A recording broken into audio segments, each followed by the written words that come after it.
उत्तराखंड में 5 लोकसभा सीटों पर जीत के बाद आगामी निकाय चुनाव को लेकर संशय। प्रदेश महामंत्री आदित्य कोठारी ने कहा, आगामी निकाय चुनाव को लेकर भारतीय जनता पार्टी पूरी तरह तैयार। भारतीय जनता पार्टी को जनता भारी बहुमत से जिताएगी।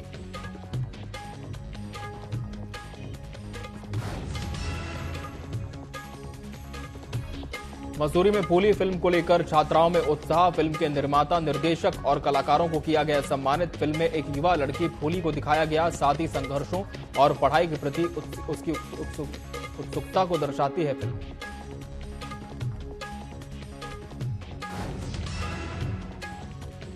जनपद पुलिस ने वाहन लूट की घटना को अंजाम देने वाले गैंग का किया खुलासा। 2 सदस्यों को गिरफ्तार कर कार, बाइक और लूट की घटना में इस्तेमाल की गई कार के अलावा 2 तमंचे और जिंदा कारतूस किए बरामद।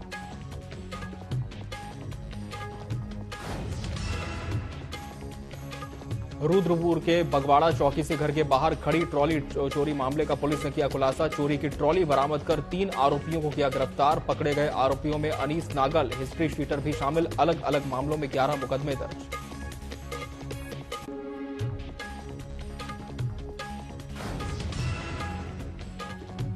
प्रेम प्रसंग के चलते पत्नी को जान से मारने की जा रही थी साजिश। पुलिस जांच में जुटी। नियमानुसार जांच कर जो भी कार्रवाई बनेगी उस पर गंभीर धाराओं में मुकदमा किया जाएगा पंजीकृत।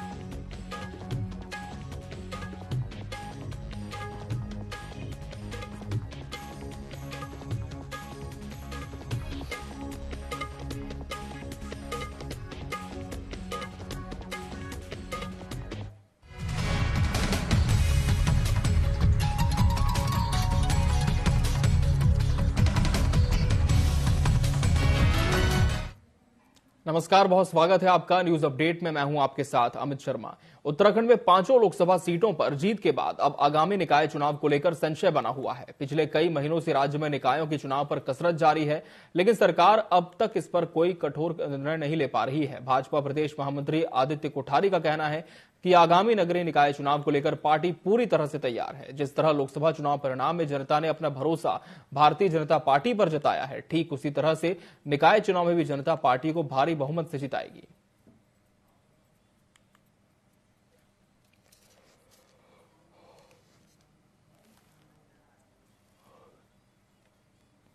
भारतीय जनता पार्टी निकाय चुनाव को लेकर के पूरी तरह से तैयार है और जब भी राज्य चुनाव आयोग कार्यक्रम का शेड्यूल जारी करेगा उसके अनुसार पार्टी अपनी तैयारी अभी भी वर्तमान समय में भी कर रही है और उसके अनुसार जो भी कार्यक्रम रहेगा उसके अनुसार पार्टी पूरी तैयारी में है। और विधानसभा का बद्रीनाथ सीट पर और मंगलौर सीट पर जो उपचुनाव होना है उसकी भी संभावना है कि जल्दी 1 महीने के भीतर संभवतः वो चुनाव होने की संभावना लग रही है। तो पार्टी पूरी तरह से तैयार है और ग्राउंड लेवल पर, ग्रास रूट पर पार्टी काम कर रही है। मसूरी रेड सिनेमा में Mussoorie traders and welfare association की ओर से कार्यक्रम आयोजित किया गया। कार्यक्रम में Mussoorie traders and welfare association ने म्यूजिकल ड्रामा फिल्म फूली के कलाकारों, निर्देशक और निर्माताओं को पुष्पगुच्छ और शॉल भेंट कर सम्मानित किया। इस मौके पर मसूरी के हिंदी माध्यम की स्कूली छात्राओं को निःशुल्क फिल्म दिखाई गई।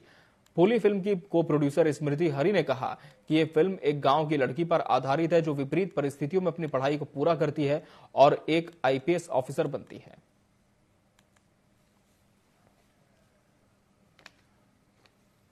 उत्तराखंड के लिए बहुत ही गर्व की बात है कि मसूरी में आज फूली मूवी का प्रथम शो प्रदर्शित किया गया।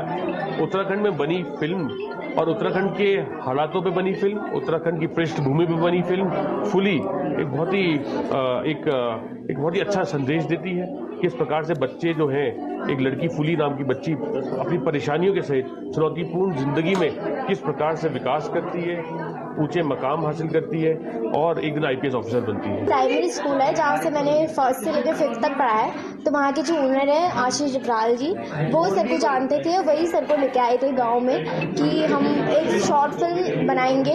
और अगर बच्चों को हमको मैसेज किया था ग्रुप में, व्हाट्सएप ग्रुप में, कि अगर तुम में से कोई एक्ट करना चाहता है तो आ सकता है।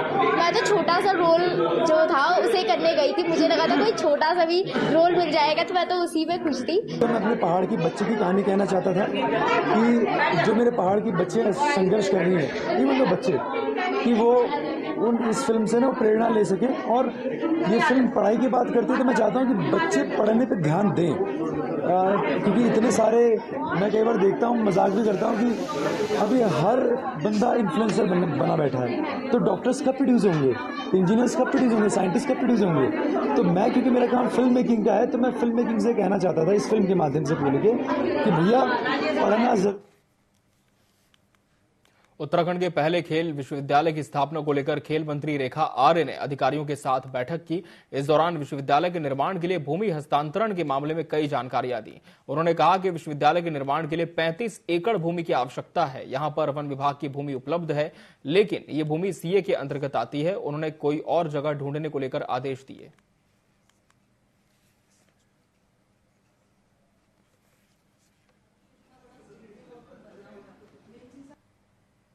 देखिए, आज की बैठक का उद्देश्य जो है वो माननीय मुख्यमंत्री जी की घोषणा है कि प्रदेश में एक स्पोर्ट्स यूनिवर्सिटी हम लोग खोलेंगे। उसी के निमित्त जो है आज की बैठक ली गई है। पूर्व विभाग ने स्पोर्ट्स यूनिवर्सिटी को लेकर, जहां हमारा इंदिरा गांधी अंतर्राष्ट्रीय क्रिकेट स्टेडियम बना हुआ है, उसी से लगती हुई 35 एकड़ की भूमि है जो विभाग ने चिन्हित करी थी, जिसके हस्तांतरण को लेकर कई दिक्कतें आ रही थी, जिसको लेकर आज की बैठक जो है वो चीफ सेक्रेटरी के साथ में और संबंधित वन विभाग के अधिकारियों के साथ में, शासन के अधिकारियों के साथ में और जिले के जिलाधिकारी और डीएफओ के साथ में बैठक की गई है, जिसमें इस बात के लिए साफ साफ निर्देशित किया है कि हमें स्पोर्ट्स यूनिवर्सिटी हर हाल में हमें हल्द्वानी में माननीय मुख्यमंत्री जी की घोषणा के निमित्त भी खोला जाना है और प्रदेश हित में भी, युवाओं के हित में भी ये बहुत आवश्यक है, जिसके लिए सीए लाइन के लिए जिलाधिकारी को निर्देशित कर दिया है।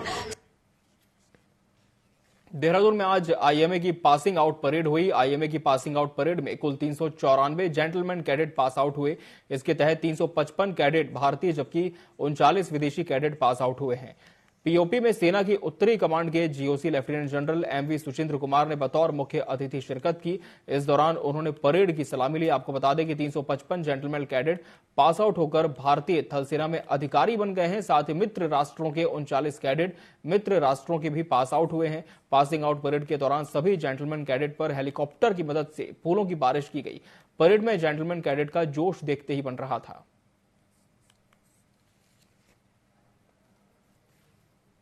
जब मैं बचपन में छोटा था तब उन्होंने एक प्रण लिया कि वो मुझे और मेरे माता जी को शिक्षा ग्रहण कराएंगे, जिसके कारण मेरा सिलेक्शन 2013 में एक स्कॉलरशिप स्कूल जिसका नाम विद्या ज्ञान स्कूल जो कि सीतापुर में है, उसमें सिलेक्शन हुआ। मैंने 7 साल वहाँ अच्छे से मेहनत से पढ़ाई की। उसके बाद 2020 में मैंने नेशनल डिफेंस एकेडमी के एग्ज़ाम के लिए मैंने तैयारी की और उसमें मेरा सिलेक्शन पहले अटेम्प्ट में ही हो गया। फिर उसके बाद 3 साल की नेशनल डिफेंस एकेडमी में training and then 1 year of training here. और आज मेरे कंधों पर जो सितारे लगे हैं वो मेरे माता पिता जी के मेहनत के कारण है। जब मैं बचपन में छोटा, देश में तीसरी बार एनडीए की सरकार बनने जा रही है। प्रधानमंत्री नरेंद्र मोदी तीसरी बार पीएम पद की शपथ लेंगे। उत्तराखंड ने भी तीसरी बार 5 कमल केंद्र की भाजपा सरकार को दिए हैं। खास बात यह भी है कि इस कई अनुभवी और दिग्गज नेता इस बार चुनाव जीत कर आए हैं। ऐसे में केंद्रीय मंडल में उत्तराखंड का प्रतिनिधित्व करने का मौका किस सांसद को मिलता है, इस सवाल को लेकर भाजपा प्रदेश महामंत्री कैलेंद्र चौधरी से हमारे संवाददाता वैभव पटवाल ने खास बातचीत की। उत्तराखंड में भाजपा को 5 सीटों से नवाजा गया है। वहीं कल प्रधानमंत्री नरेंद्र मोदी तीसरी बार प्रधानमंत्री पद की शपथ यहां पर लेंगे। वहीं बड़ा सवाल ये उठता कि 4 बार 5 कमल देने के बाद क्या उत्तराखंड को इस बार कोई बड़ा दायित्व यहाँ पर मिलने वाला है, क्योंकि जो भी चुन के आए हैं सांसद सभी बहुत ही ज्यादा एक्सपीरियंस सांसद यहाँ पर चुने गए। चाहे पूर्व मुख्यमंत्री त्रिवेंद्र सिंह रावत की बात कर ले, चाहे अनिल बलूनी की बात करें, चाहे 3 सांसद और भी हैं जिलों के अन्य लोकसभाओं के, उनकी बात करें, तो लगातार सब एक्सपीरियंस यहाँ पर सांसद यहाँ पर पहुंचे हैं। अब देखना ये होगा जो केंद्रीय मंत्रिमंडल है में उनको जगह मिल पाती है या नहीं। हमारे साथ भाजपा के प्रदेश महामंत्री कैलेंडर यहाँ पर उनसे बातचीत करेंगे और जानेंगे क्या कुछ कहना है उनका इस बारे में। कैलेंडर जी, पहले तो बहुत बहुत बधाइयां आपको कि आपको 5 सीटों से नवाजा गया उत्तराखंड की जनता के द्वारा।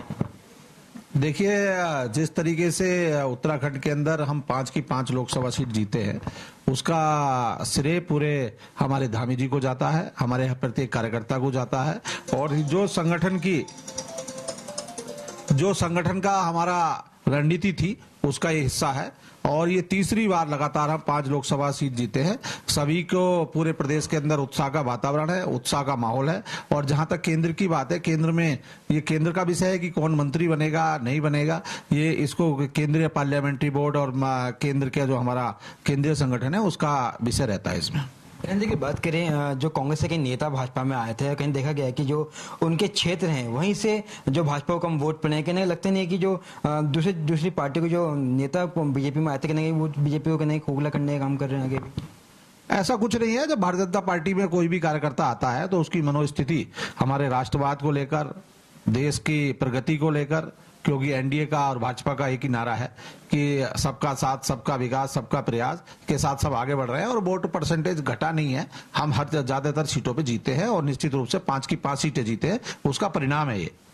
साफ तौर पर कहना है कि जो मत प्रतिशत कम पड़ा है वो मत की वजह से कम प्रतिशत हुआ है, ना कि कम वोट यहाँ पर पड़े हैं। अब देखना ये हुआ कि उत्तराखंड की 5 सीटों में से जो सांसद चुन के आए हैं उनको कितना, कौन सा मंत्रिमंडल यहाँ पर दिया जाता है या नहीं, ये देखने वाली बात होगी। बहरहाल के लिए इतने अपने सहयोगी हरीश यादव के साथ में देहरादून से TV24 के लिए वह पटवाल की खास रिपोर्ट। उधम सिंह नगर पुलिस ने अवैध असलाह के बल पर वाहन लूट की घटना को अंजाम देने वाले गैंग का खुलासा किया है। पुलिस ने गैंग के 2 सदस्यों को गिरफ्तार किया है, जिनके कब्जे से 2 कार, 2 बाइक, 2 तमंचे और जिंदा कारतूस मिले हैं। आरोपियों ने तमंचे के बल पर कोतवाली और सिडकुल चौकी क्षेत्र में लूट की घटना को अंजाम दिया था।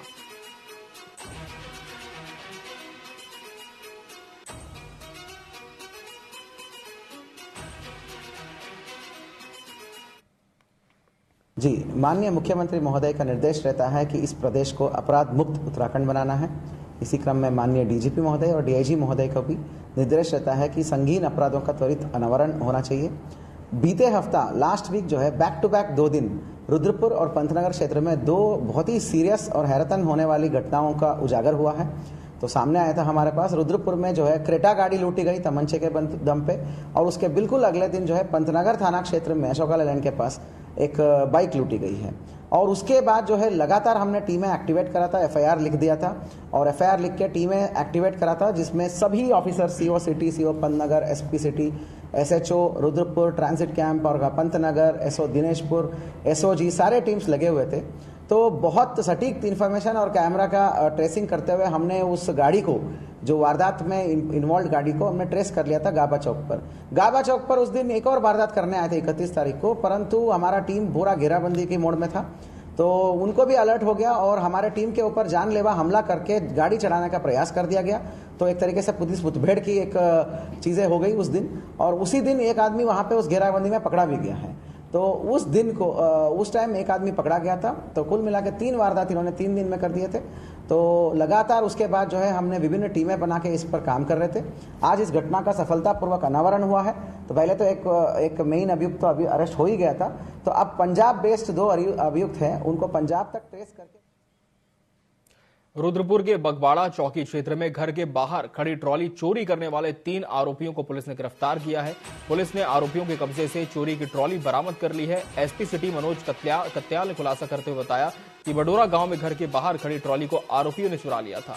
मामले की शिकायत के बाद पुलिस ने तत्काल मुकदमा दर्ज करते हुए मुखबिर की सूचना पर गुलर भोज रोड से हिस्ट्री शीटर समेत 3 आरोपियों को धर दबोचा।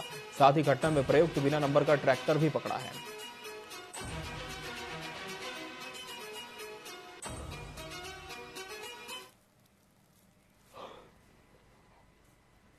जावेद द्वारा एक तहरीर दी गई 6 जून को, जिसमें उनके द्वारा अवगत कराया गया कि उनकी एक ट्रैक्टर ट्रॉली जो है उनके घर के सामने से चोरी हो गई है। तो इसमें सुसंगत धाराओं में अभियोग पंजीकृत करते हुए इसमें घटना के अनावरण के लिए टीमों का गठन किया था, जिनको सीओ सिटी मैडम और इंस्पेक्टर रुद्रपुर जो है लीड कर रहे थे।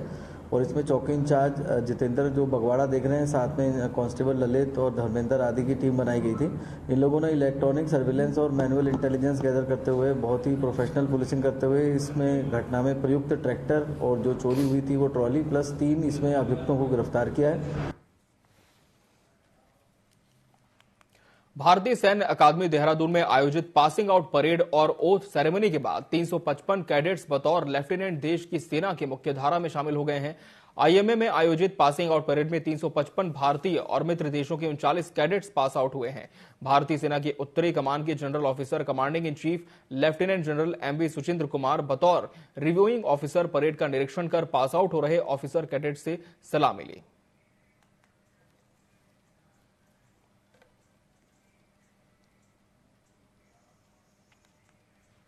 हरिद्वार में हर की पौड़ी कॉरिडोर का काम जल्द ही गति पकड़ेगा। नई फर्म के बाद इसकी कवायद शुरू हो गई है। गढ़वाल आयुक्त ने बताया कि यूडीबीआई नाम की समिति बनी है जिसमें नई कंसल्टेंसी फर्म की नियुक्ति हो चुकी है। उन्होंने कहा कि कंपनी परियोजना का डीपीआर तैयार करने और हितधारकों के साथ समन्वय का काम शुरू करेगी। इसके अलावा हर की पौड़ी के आसपास सर्वे का काम लगातार जारी है।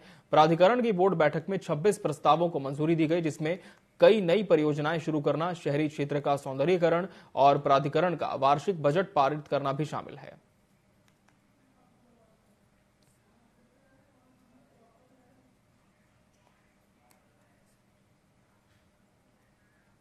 यूआईडीबी एक नई संस्था बनी है और उसकी तरफ से जहां तक मुझे भी जानकारी है कि उसमें कंसल्टेंट की नियुक्ति हो चुकी है और बहुत जल्दी अब वो आएगी यहां पर। और सबसे पहला जो उसमें प्राथमिकता रखी गई है वो है स्टेक होल्डर कंसल्टेशन। पहले भी हम लोगों ने लगातार इस चीज को यहाँ के हरिद्वार के जो हमारे सम्मानित नागरिक गण हैं उनको बताया गया है, स्टेक होल्डर्स को, कि कोई भी प्रोजेक्ट बिना उनके परामर्श के, बिना उनके सुझाव के नहीं किया जाएगा। उनके जो भी चिंताएं हैं, आशंकाएं हैं, उसका पूरा समाधान होगा, उनसे विचार विमर्श होगा, क्योंकि ये प्रोजेक्ट उन्हीं के लिए बन रहा है, यहाँ के लोगों के लिए ही, यहाँ के पर्यटन को, तीर्थाटन को बढ़ावा देने के लिए बन रहा। तो उनकी जो भी इश्यूज हैं उसको अच्छी तरह से एड्रेस किया जाएगा, उसके बाद भी हम लोग आगे बढ़ें। उत्तराखंड हाईकोर्ट ने निकाय चुनाव की समय सीमा समाप्त होने के बाद भी सरकार द्वारा समय पर चुनाव न कराने को लेकर दायर अवमानना याचिका पर सुनवाई की, जिसके लिए प्रमुख सचिव नगर विकास के खिलाफ अवमानना नोटिस जारी किया गया है। एकल पीठ ने सरकार से 11 जून तक स्थिति स्पष्ट करने को कहा है। जशपुर निवासी मोहम्मद अनीश और एक अन्य ने उच्च न्यायालय में जनहित याचिका दायर कर कहा कि नगर पालिकाओं और नगर निकायों का कार्यकाल दिसंबर माह में समाप्त हो गया था, लेकिन कार्यकाल समाप्त होने के 1 माह बाद भी सरकार ने चुनाव कराने का कार्यक्रम घोषित नहीं किया। उल्टा निकायों में अपने प्रशासक बैठा दिए। प्रशासक नियुक्त होने की वजह से आमजन को कई समस्याएं हो रही हैं। जनहित याचिका में कहा है कि सरकार को कोई अधिकार नहीं है कि वो निकायों का कार्यकाल समाप्त होने के बाद प्रशासक नियुक्त करे।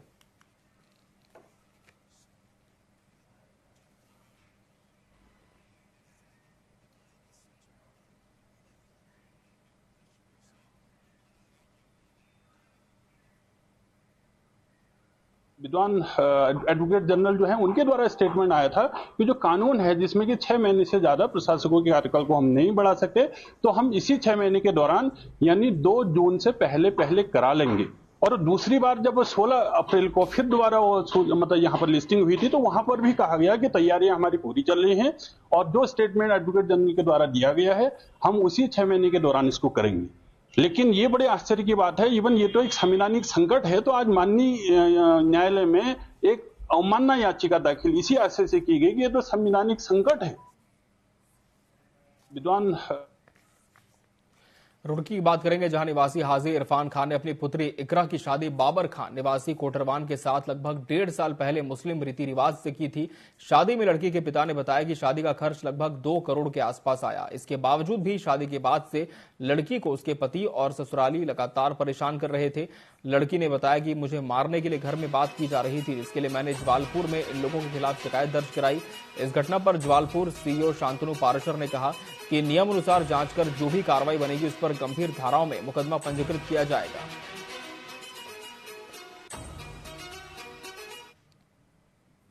ये मेरी सास को है परेशानी शुरू से, वो मुझे शुरू से पसंद नहीं करती थी, वो चाहती थी रिश्ता कहीं और करवाना, और ये मेरे ससुर ने करवाई है यहाँ पे ताकि अच्छा ये मेरे घर में आए, मेरा घर सुधर जाए। ये इस वजह से हुई है। वो अपनी मम्मी के कहने में जो वो करते हैं वो है। अब इस टाइम उनका किसी और लड़की से वो है, उससे बातचीत करनी। सुबह भी मैं गई, मैंने सुन ली बातचीत, तो कोई वो नहीं है, उल्टा सीधा बोलना और मारपीट करनी बस। ये मेरी 2 साल के करीब हो गए, इन्होंने उत्पीड़न कर रखा बहुत ज्यादा। आज उसे गला घोट के मारना चाह रहे थे, तो आज हमें पता चला तो हमने आके फिर इसका वो करा, फिर पुलिस को इन्फॉर्मेशन किए, और ये जान से मारना चाह रहे थे। पुलिस का क्या कहना है इस मामले को? पुलिस वालों को पता है इसके बारे में, वाकई जाती कर रखी है, सब कुछ पता है इन्हें। 2 साल के करीब। कल जैसे हमें सूचना प्राप्त हुई अभी तक में, इसमें बता रहे हैं कि पारिवारिक जो अपना शादी हो रखी थी एक लड़की की कहीं पे, उनके बीच में कुछ विवाद हुआ है, जिसमें बाद में कुछ मारपीट और तोड़फोड़ की घटना भी हुई है। इस संबंध में सूचना प्राप्त होने पे इसके संबंध में कंप्लेन प्राप्त कर ली गई है तथा जांच करके देखा जा रहा है कि किसकी गलती है। कल जैसे हमें सूचना प्राप्त हुई अभी तक में, उधम सिंह नगर जिले की पुलभट्टा थाना पुलिस ने 2 सगे भाइयों समेत 3 नशे के सौदागरों को गिरफ्तार किया है। आरोपी के पास से 121 ग्राम स्मैक बरामद हुआ। पुलिस ने नशे के सौदागरों के खिलाफ एनडीपीएस एक्ट के तहत मामला दर्ज कर लिया है। जिले के एसपी क्राइम ने मामले का खुलासा करते हुए बताया कि किच्छा कोतवाली के 12 चौकी प्रभारी पंकज कुमार पुलिस टीम के साथ सितारगंज थाने की सीमा पर वाहनों की चेकिंग कर रहे थे। इसी दौरान 2 बाइक पर 3 सवार लोग आते दिखे। शक होने पर जब रोका गया तो बाइक छोड़कर भागने लगा, लेकिन पुलिस ने घेर कर गिरफ्तार किया और तलाशी लेने पर 3 पन्नियों में रखी स्मैक बरामद हुई। पुलिस ने 2 बाइक के साथ 3 मोबाइल फोन बरामद किए हैं। साथ ही आरोपियों की कॉल डिटेल्स खंगालकर ड्रग्स तस्करों की जड़ें खंगालने में जुटी हुई है। थाना पुलभट्टा की टीम को एक बहुत ही अच्छी उपलब्धि मिली है। 3 अभियुक्त जो है ये थाना नानकमत्ता और थाना सितारगंज से इसमें गिरफ्तार हुए हैं। लखविंदर सिंह, सरताज सिंह और स्वरण सिंह। तो इसमें लखविंदर सिंह और स्वरण सिंह जो है दोनों भाई है और थाना नानकमत्ता के निवासी है।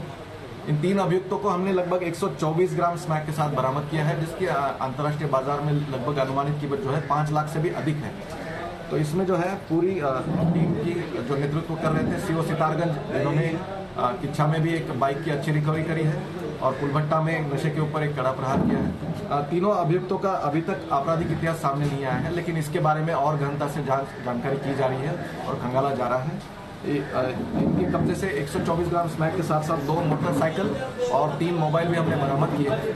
पूरी थाना पुलभट्टा की टीम को मैं बधाई देता हूं, शुभकामनाएं देता हूं और एसएसपी उधम सिंह नगर महोदय की ओर से 2000 रुपए का कैश अवार्ड भी टीम को घोषित किया। हरिद्वार के सिडकुल में कर्मचारियों के शोषण के खिलाफ भारतीय मजदूर संघ ने मोर्चा खोल दिया है। शनिवार को बड़ी संख्या में बीएमएस से जुड़े कर्मचारियों ने सहायक श्रम कार्यालय का घेराव किया। घेराव से पहले विरोध मार्च निकाला गया और अधिकारियों को ज्ञापन सौंपकर मजदूरों का शोषण करने वाली फैक्ट्रियों के खिलाफ कड़ी कार्रवाई की मांग की।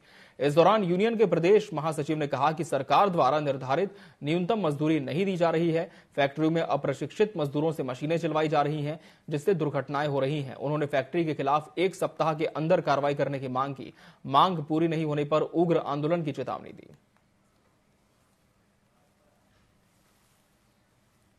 कि यहाँ बहुत शोषण यहाँ पूरे सिडकुल क्षेत्र में कर्मचारियों का हो रहा है, उन्हें कोई न्याय नहीं मिल रहा। काफ़ी लंबे समय से श्रमिक परेशान हैं। उनसे आज श्रमिकों से फैक्ट्री प्रबंधन द्वारा मशीनों पर कार्य कराया जा रहा है, जो ठेके के मजदूर हैं, जो कि गैर कानूनी हैं, उनसे मशीनों पर आप काम नहीं करा सकते, जिससे उनके साथ हादसे होते हैं। फिर वो गरीब मजदूर यहाँ आता है श्रम कार्यालय, उन्हें कोई न्याय यहाँ से नहीं मिलता। सरकार द्वारा निर्धारित न्यूनतम वेतन जो भारतीय मजदूर संघ के कड़े संघर्ष के बाद और सरकार के सहयोग से 25% बढ़ा, आज जो अप्रैल से मिलना था वो आज तक नहीं मिल रहा है। उसमें जो भी हमारे पास शिकायत आ रही है, श्रमिकों की शिकायत आ रही है, उसकी हम प्रॉपर तरीके से जांच कर रहे हैं और जांच के क्रम में जो भी अगर उल्लंघन पाया जाता है तो उस पर हम नियमानुसार कार्रवाई हेतु, ठीक है ना, अनुमति विभागीय अनुमति प्राप्त करके उसमें हम उसमें निरीक्षण करके नियमानुसार विधिक कार्रवाई सुनिश्चित करेंगे। और न्यूज अपडेट में फिलहाल इतना ही। मुझे और मेरी टीम को दीजिए इजाजत। नमस्कार।